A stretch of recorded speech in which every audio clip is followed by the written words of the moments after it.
কিছুক্ষণ আগে যে ভিডিও দিয়েছিলাম আপনাদের যে এসএলএসটি 2025 পরীক্ষা 7 এবং 14 তারিখে স্থগিত হবে কি স্থগিত হবে না, সে কারণ সেটা ডাইরেক্ট যখন শুনেছিলাম তখন অর্থাৎ অবজারভেশনে বিচারপতিরা বলেছিলেন, কিন্তু এবার রায়ের কপিটা পেয়ে গেছি। সেই রায়ের কপিতে লাস্টের লাইন আপনাদের শোনাচ্ছি। রায়ের কপিতে, the last date of submission of application so far such candidates are condoned shall stand extremely by 10 days। অর্থাৎ যারা 45% নে তখন পরীক্ষা দিয়েছিল তারা যোগ্য প্রার্থী, এখন তারা 50%-এর জন্য পরীক্ষা দিতে পারেনি, তাদের জন্য 10 দিন বাড়ানো হলো।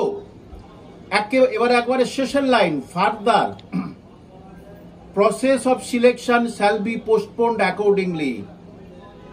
ফার্দার প্রসেস অফ সিলেকশন, এখানে সিলেকশন মানে এই যে পরীক্ষা নিয়োগ বিধি আর নিয়োগ পরীক্ষা নিয়োগ পদ্ধতি আর কি, process of selection shall be postponed accordingly, এই অনুসারে বা এই জন্যেই শ্যাল বি পোস্টপোন্ড।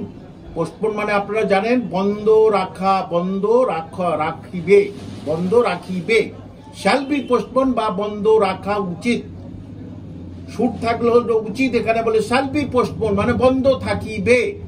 এখানে কিন্তু রায়ে দেখা যাচ্ছে স্কুল সার্ভিস কমিশনকে কিন্তু আর অনুরোধ করেনি, কিন্তু পরিষ্কার এখানে বলে দিয়েছে বন্ধ রাখিবে, শ্যাল বি পোস্টপোন অ্যাকর্ডিংলি।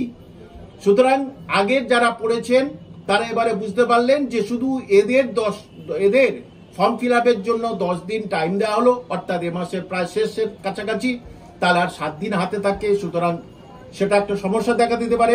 সেই জন্য হয়তো মাননীয় বিচারপতিরা এরকম ধরনের একটা রায়, এরকম ধরনের একটা কথা বলেছেন, এই যেটা আপনাদের আমি বললাম আর কি।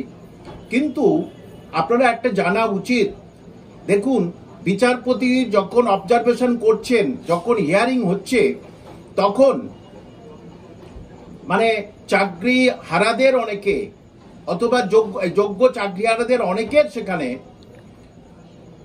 সওয়াল জবাব করতে শোনা গেছে যাদের অ্যাডভোকেটের, যে এখনো অযোগ্যরা কিন্তু অযোগ্যদের চাকরি দেওয়ার জন্য প্রস্তুত হয়ে আছে।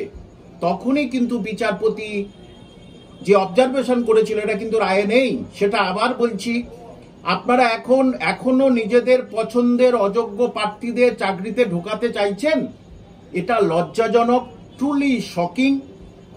আমরা আগেই বলেছি কোনোভাবেই কোনো অযোগ্য ব্যক্তিকে নিয়োগ প্রক্রিয়ায় বসতে দেওয়া হবে না, এটা কিন্তু অবজারভেশনে ছিল, এটা কিন্তু রায়ে নেই।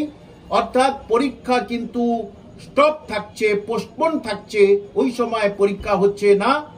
আমি অনেক আগে আপনাদের বলেছিলাম, আপনারা যারা এর ভিতরে দেখেন বা শোনেন বা যারা আমার খুব প্রিয়, তাদেরকে আমি বলেছিলাম যে আমার এতদিনের অভিজ্ঞতা, বামফ্রন্টের সময়ের থেকে হাতে কলমে শেখা অভিজ্ঞতা, সেখান থেকে আমি বলেছি কোনোভাবেই এই 7 এবং 14 তারিখে পরীক্ষা সম্ভব নয়। পরীক্ষা এই মাসের শেষে, অক্টোবরের লাস্ট উইক 23, 24, আর আরেকটা হচ্ছে নভেম্বরের ফার্স্ট উইকে। তখন আমি আপনাদের বলেছিলাম যে সুতরাং এটা কিন্তু এখনো দেখা যাচ্ছে, কারণ কিছু রুল আছে, সেই রুল বা বাস্তবতা যারা জানে তারা কিন্তু পরিষ্কার করে জেনে গেছিল যে 7 এবং 14 তারিখে কোনোদিন পরীক্ষা হওয়া সম্ভব নয়।